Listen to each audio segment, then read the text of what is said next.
অর্থ পাচারকারী ও ব্যাংক লুটেরাদের বিচারের ব্যবস্থা না করে অর্থ বছরের মাঝপথে শুল্ক ও ভ্যাট বাড়ানো অনৈতিক বলে মন্তব্য করেছেন এফবিসিসিআই এর বৈষম্য বিরোধী সংস্কার পরিষদের ব্যবসায়ীরা। শুল্ক বাড়ানোর উদ্যোগের বিরোধিতা ও তীব্র নিন্দা জানান তারা। যারা অর্থনীতি ধ্বংস করেছেন তারা রাষ্ট্রদ্রোহিতার শামিল বলেও মন্তব্য করেন বৈষম্য বিরোধী ব্যবসায়ীরা। গোলাম মইনুল আহসানের রিপোর্ট। হাসিনা সরকারের সময় ব্যাংক ও আর্থিক খাতে নানা দুর্নীতিতে বিপর্যস্ত অর্থনীতিতে মূল্যস্ফীতির সাথেও যুদ্ধ করতে হচ্ছে। অন্তর্বর্তী সরকারের চেষ্টায় কিছুটা আলোর দেখা মিলেছে।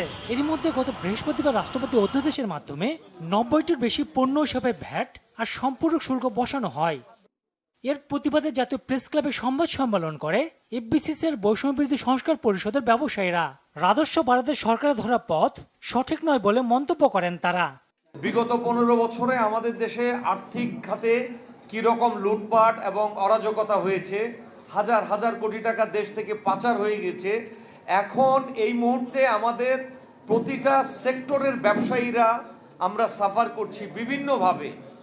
সেই সাফারিংসের ভিতরে মরার উপর খড়ার ঘাড় মতো অর্থ বছরের মাঝখানে এসে অনৈতিকভাবে ট্যাক্স ভ্যাট বা যে কোনো আপনার হলো ট্যারিফ বৃদ্ধি করা, এইটার আমরা বিরোধিতা করছি, আমরা তীব্র নিন্দা জানাই।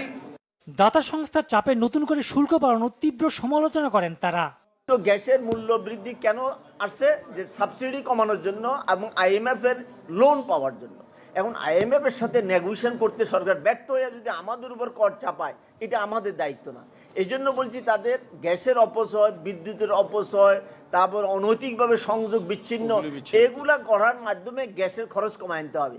এবং আরেকটা সবচেয়ে বড়, সরকারের খরচ কমায় আনতে হবে। ব্যাংকগুলোতে যে ভয়ঙ্কর রকমের অনৈতিক কার্য হয়েছে তার কেবল শ্বেতপত্র প্রকাশ করে নয়, বরং তাদেরকে দৃষ্টান্তমূলক শাস্তি দেওয়া এবং যে টাকা পাচার হয়েছে তাদেরকে হয়তো অ্যামনেস্টি ঘোষণা করে বলা হোক যে তোমরা যদি 80% টাকা ফেরত দাও তা তোমাদেরকে মাফ করা হবে। তা না হলে তাদের 14 গোষ্ঠীর সব ক্রোক করা উচিত, বাজেয়াপ্ত করা উচিত এবং দৃষ্টান্তমূলক শাস্তি দেওয়া উচিত।